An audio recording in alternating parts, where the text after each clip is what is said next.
మీ కుటుంబ శాంతి, ఆరోగ్యం, ఆర్థిక అభివృద్ధి కోసం రుద్రాక్ష మహాపూజలో తప్పక పాల్గొనండి. ఇప్పుడే నమోదు చేసుకోండి.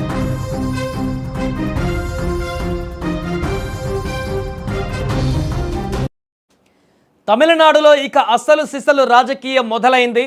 నిన్న టీవీకి అధినేత విజయ్ దళపతి ముఖ్యమంత్రిగా ప్రమాణం చేసిన తర్వాత నేడు అక్కడ అసెంబ్లీ సమావేశాలు కూడా మొదలయ్యాయి. అంటే గెలిచినటువంటి ఎమ్మెల్యేలందరూ కూడా ప్రమాణం చేస్తున్నటువంటి కార్యక్రమం కొనసాగుతుంది తమిళనాడు అసెంబ్లీలో. ఈ నేపథ్యంలో డిఎంకే అనూహ్యమైనటువంటి నిర్ణయం తీసుకుంది. దీంతో తమిళనాడు అసెంబ్లీలో ఇప్పుడు ఇద్దరు హీరోలు బహాబాహి దిగబోతున్నారు. అంటే రాజకీయ పరంగా ఒకవైపు టీవీకి అధినేత విజయ్ దళపతి హీరోగా తను ముఖ్యమంత్రి పదవిలో ఉంటుంటే, డిఎంకే పార్టీ నుంచి ఉదయనిధి అంతకుముందు సినిమాల్లో నటించినటువంటి హీరో తను ఇప్పుడు ప్రతిపక్ష నేత, శాసనసభ పక్ష నేతగా ఇప్పుడు అసెంబ్లీలో తన క్రియాశీలకమైనటువంటి పాత్ర పోషించనున్నారు. మాజీ ముఖ్యమంత్రి స్టాలిన్ తన నియోజకవర్గం నుంచి ఓటమి పాలైనటువంటి తర్వాత అంతకుముందు డిప్యూటీ సీఎంగా ఉన్నటువంటి ఉదయనిధి ఇప్పుడు అక్కడ శాసనసభ పక్ష నేతగా ఎన్నుకున్నటువంటి పరిస్థితి ఏర్పడింది. ఉపనేతగా సీనియర్ నేత కేఎన్ నెహ్రూ, పార్టీ విప్గా ఈవి వేలును నియమించారు డిఎంకేకు సంబంధించి. సో ఇటీవల ముగిసినటువంటి తమిళనాడు అసెంబ్లీ ఎన్నికలలో ఏ పార్టీకి సంపూర్ణ మెజారిటీ లభించలేదు. 108 స్థానాలతో అతిపెద్దగా పార్టీ అవతరించిన తమిళగా వెట్రి కలగం ప్రభుత్వ ఏర్పాటుకు అవసరమైన మ్యాజిక్ ఫిగర్ను అందుకోలేకపోవడంతో వివిధ పార్టీల మద్దతుతో, డిఎంకే కూటమిలోని పార్టీల మద్దతుతో టీవీకే నిన్న ముఖ్యమంత్రిగా అధినేత ప్రమాణం చేయడం జరిగింది, ప్రభుత్వాన్ని ఏర్పాటు చేయడం జరిగింది. దీంతో డిఎంకే నుంచి బయటకు వచ్చిన కాంగ్రెస్ టీవీకే మద్దతు ప్రకటించింది. ఆ తర్వాత సిపిఐ, సిపిఎం, విసికే, ఐయుఎంఎల్ పార్టీలు కూడా నటుడు విజయ్ నేతృత్వంలోని ప్రభుత్వానికి బయట నుంచి మద్దతు ఇస్తున్నట్లుగా తెలిపాయి. దీంతో 234 స్థానాల అసెంబ్లీలో విజయ్ సులభంగా మెజారిటీ సాధించి ఆదివారం చెన్నైలోని జవహర్లాల్ నెహ్రూ ఇండోర్ స్టేడియంలో ముఖ్యమంత్రిగా ప్రమాణ స్వీకారం చేశారు. మొదటి రోజే కొన్ని రాజకీయ పరిణామాలు కూడా మొదలయ్యాయి. విజయ్ వ్యాఖ్యలకు కౌంటర్గా స్టాలిన్ రాష్ట్ర బడ్జెట్కి సంబంధించి కౌంటర్లు ఇవ్వడం జరిగింది. అండ్ అలాగే రాష్ట్ర గీతానికి సంబంధించి నెలకొన్నటువంటి ఒక వివాదానికి సంబంధించి కూడా మిత్రపక్షాలే విజయ్ పైన ఆగ్రహాన్ని వ్యక్తం చేసిన పరిస్థితి ఏర్పడింది. ఇప్పుడు మాజీ ముఖ్యమంత్రి ఎంకే స్టాలిన్ అధ్యక్షతన వారి డిఎంకే పార్టీ ఎమ్మెల్యేలతో సమావేశం కూడా జరిగింది.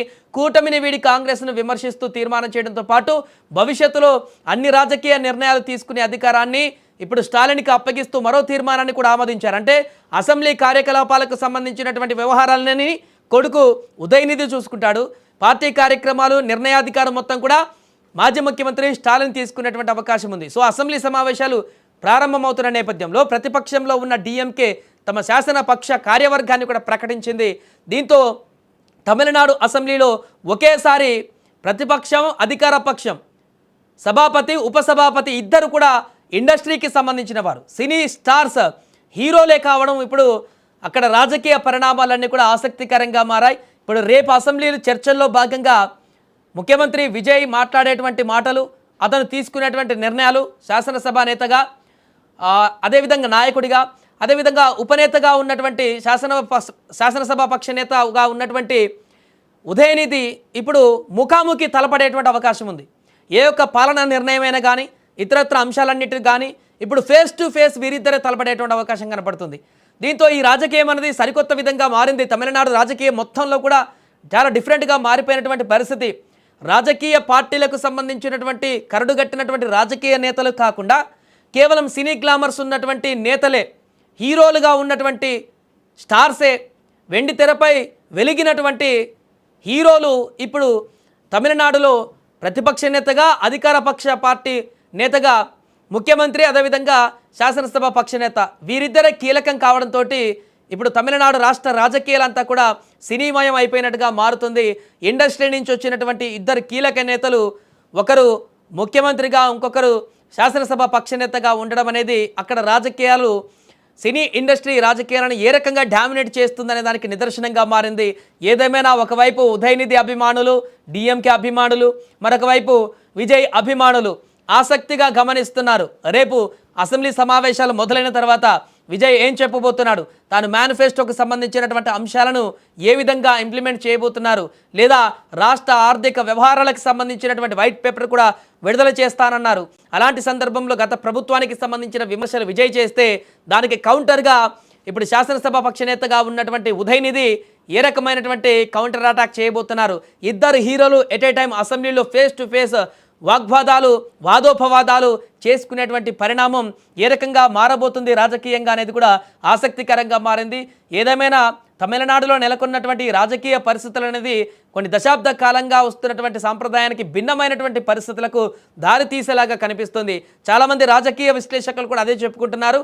పూర్తిగా ద్రవిడ పార్టీలను కాదని ఇప్పుడు టీవీకేని అధికారంలోకి తీసుకువచ్చిన తర్వాత అక్కడ ప్రజలలో కొంత మార్పు కనిపించబోతుంది అనేటువంటి విషయం కూడా మనకు తెలుస్తుంది. అదే రకంగా పాత తరం నేతలు కాకుండా ఇప్పుడు కొత్త తరం నేతలే ఇద్దరు కూడా అసెంబ్లీలో ఉన్నారు. ఒకరు శాసనసభ పక్ష నేతగా, ఒకరు ముఖ్యమంత్రిగా. ఇద్దరు కూడా ఇండస్ట్రీకి సంబంధించినటువంటి హీరోలు మాత్రమే, గతంలో హీరోలుగా ఉన్నటువంటి వారే. సో ఇండస్ట్రీకి సంబంధించిన వారే కావడంతో వీరిద్దరు కూడా యంగేజ్లో ఉన్నటువంటి వ్యక్తులే కాబట్టి వీరు ఏ రకంగా శాసనసభలో క్రియాశీలక పాత్ర పోషించబోతున్నారు, ఏ రకంగా తమిళనాడు రాష్ట్ర భవిష్యత్తుని ముందుకు తీసుకువెళ్ళబోతారు అనేటువంటిది అంశమైతే ఇప్పుడు చర్చనీయాంశంగా మారింది.